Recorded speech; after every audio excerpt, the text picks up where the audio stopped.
Gotta represent.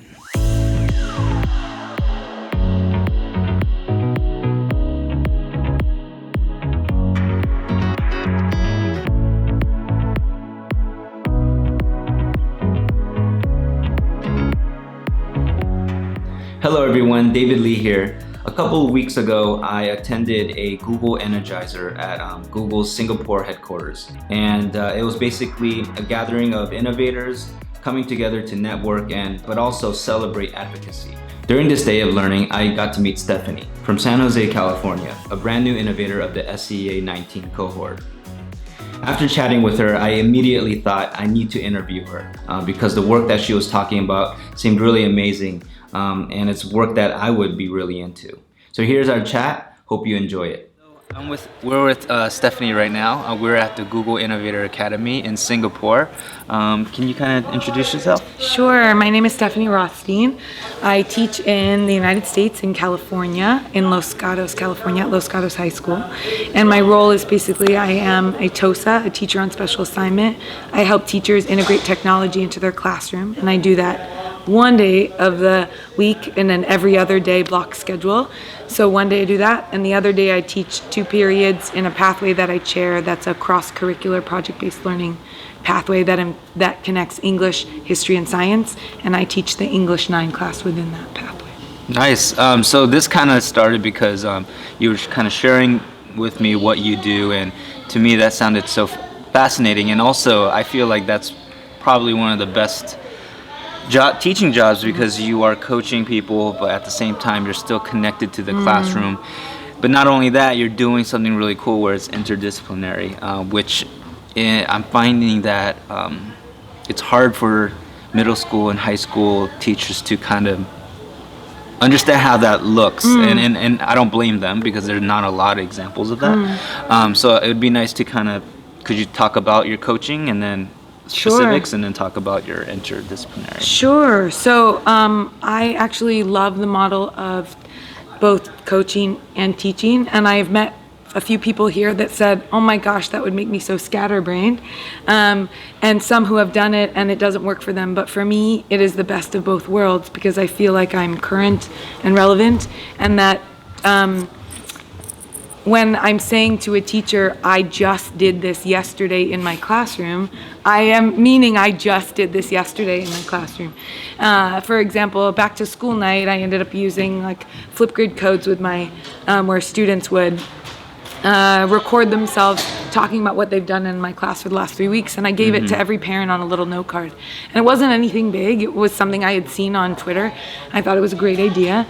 And then I blogged about it, and I gave a session at my school about it because I said, this needs to be what we all do. And then we could, and so it's coming from a place of we are in this together. And I feel like at my school, in my space, it helps the teachers to really trust what I have to say.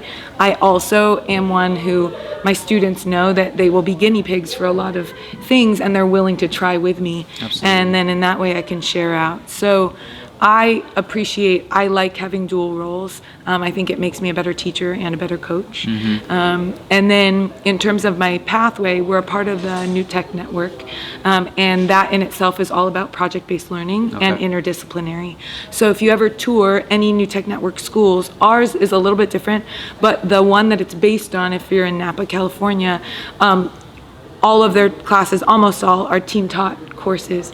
And so it brings together 2 subjects. Sometimes it's 2 core subjects, sometimes it's a subject in an elective course, but it's always about that a subject does not exist in a silo. If you go into the real world, you're never going to just experience one thing. I teach English, and mine is paired with biology. And so the truth is, right, if there's a biological issue happening, like we do a unit on food sustainability, right? And so all of that came from the biology teacher and looking at it from multiple perspectives.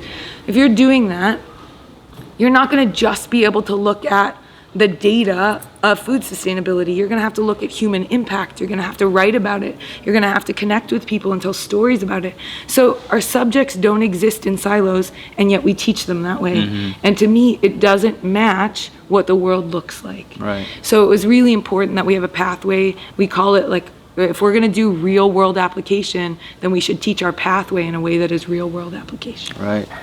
One last thing. I just came from your Spark session, and you talked about your journey with diabetes, and it sounded like such an intense but amazing journey through what you just went. What you are going through currently. What have you learned from that experience, and how has that helped you in what you do now, or yeah? Great question. Okay, so I've been type 1 diabetic since I was 6, and I think it's always good to distinguish. I wish there were 2 different names, or 3. There are like more than 2 kinds. But so I've been type 1 since I was 6, and I use a lot of technology on my body. I led a session called the Bionic Badass, and I don't know if I can say that, but I said it. Okay, so I wear a CGM, that's this, continuous glucose monitor. I use an insulin pump, that's this, and then I 2 years ago started doing what's called closed looping, which means that I use an app that helps these 2 systems talk to each other essentially. Right. And it was something that didn't exist, but there are brilliant people that, even though it wasn't something that the medical community had created yet, that they created one that was worthy of us. So for me, what I've learned is I need to always be advocating for myself, and that whether or not a solution exists shouldn't be my basis for if I try to do something. Right. So I think like I have to learn how to look beyond what is current, what's today, what's available, and really think, what do I need and how can I get there? Right. And how am I going to solve that? I think it's also made me somebody that is, in many regards, fearless and an advocate for myself. Like I'm someone, like I do this for myself, and I'm not used to letting people in. In other areas of my life, I have to learn how to let people help me a little bit, and absolutely. Team teach. But in this one, I'm like, I know myself. Right. So I've learned how to help others around me stand up and advocate for themselves. I help in a type 1 diabetic moms group. And so I just think it also bleeds into the classroom when I think about students and technology and how to navigate that world. This was a world I didn't know. I didn't know how to code. I didn't know any of it. But if there's a true need for something in your life, then you find a way to learn it. And so I think as a teacher, what I need to instill and bring to the classroom is that students need to feel a real need. Right. And then they will care enough to do something. And so that's always kind of how we always start with the why, and they have to have a why. That's really cool.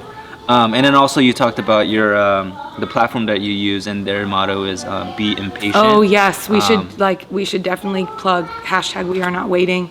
They're amazing. But that organization that basically helps to do all of this, and the amazing volunteers that have done it. Yeah, theirs is be impatient. And what does that mean exactly? So really it's about, right, so one, it begins with, it's a medical thing. So you've got being a patient, right? Like you're somebody who's a patient at a doctor's office, but instead be impatient. Don't wait. Don't wait for somebody to come in and give you a solution to something. You find a way to make it happen, because you'll make it happen faster if you care about it. Cool. Thank you so much, Stephanie, for this conversation. Yeah, there's so many insights in that, what you just said. So appreciate that. Thank you so much. Yeah. Thank you so much for watching. Special thanks to Stephanie for taking the time to chat with me about her work as a teacher and a coach.